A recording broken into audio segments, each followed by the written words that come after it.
ধরুন ব্যাপারটা হচ্ছে, আমি আজকে সকালে আমার কাছে অনেক ফোন এসেছিল অনেক মিডিয়া থেকে, যেটা বলেছি এখনো বলছি যে এটা অস্বীকার করার কোনো জায়গা নাই। আরাবুল ইসলাম সাহেব আমাদের কয়েকজন নেতৃত্বের সাথে তিনি যোগাযোগ করেছেন এবং আমাদের দলে আসতে তিনি প্রস্তাবও রেখেছেন। এটা একদম দিনের আলোর মতো পরিষ্কার এবং সত্য জিনিস, সত্য কথাই বলছি। আমার সাথে সেইভাবে কথা হয়ে ওঠে আমি তা।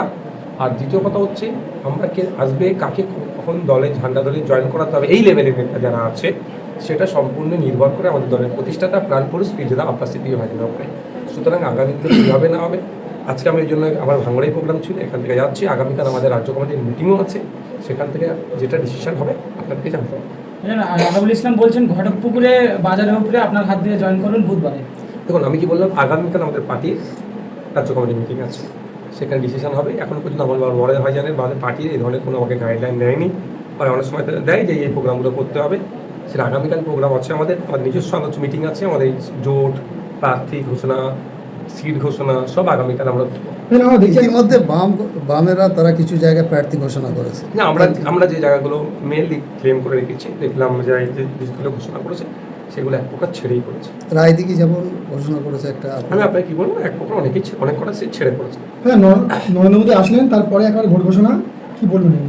দেখুন, 60 লক্ষ মানুষকে অ্যাডজুডিকেশনে রেখে যদি এই ধরনের ভোট হয়, এটা কতটা গণতন্ত্রের জন্য স্বাস্থ্যকর হবে, ডেমোক্রেসির প্র্যাকটিসটা ঠিকঠাক করা দরকার।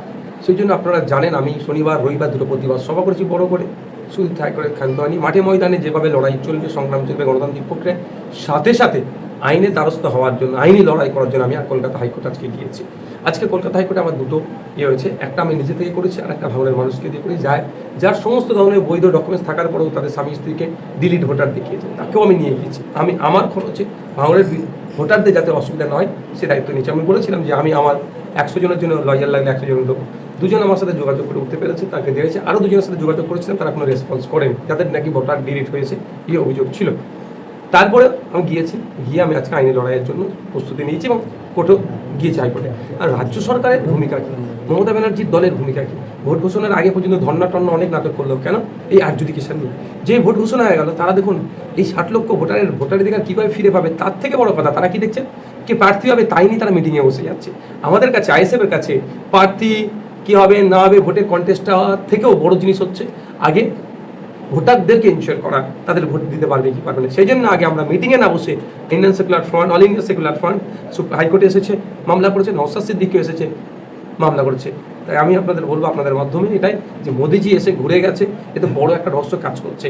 যেই মোদিজিকে মমতা ব্যানার্জি দরার সার্টিফিকেট দেয়, উনি ভালো অমিত শাহ খারাপ, তার মানে কোনো না কোনো জায়গায় মোদি মমতার একটা সুন্দর সেটিং আছে, আর বাংলার মানুষকে ভয়ের পরিবেশ তৈরি করছে। বাংলার মানুষকেও বলবো, জাগ্রত হন, আসুন।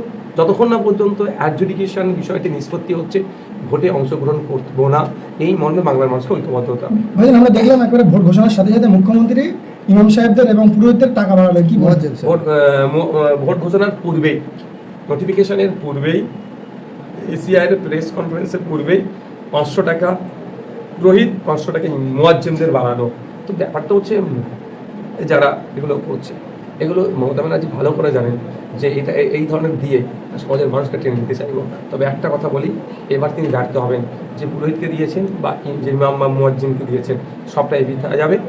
ইমাম, মুয়াজ্জিন, পুরোহিতরাও তৃণমূল এবং বিজেপির বিরুদ্ধে ভোট করার জন্য রেখে।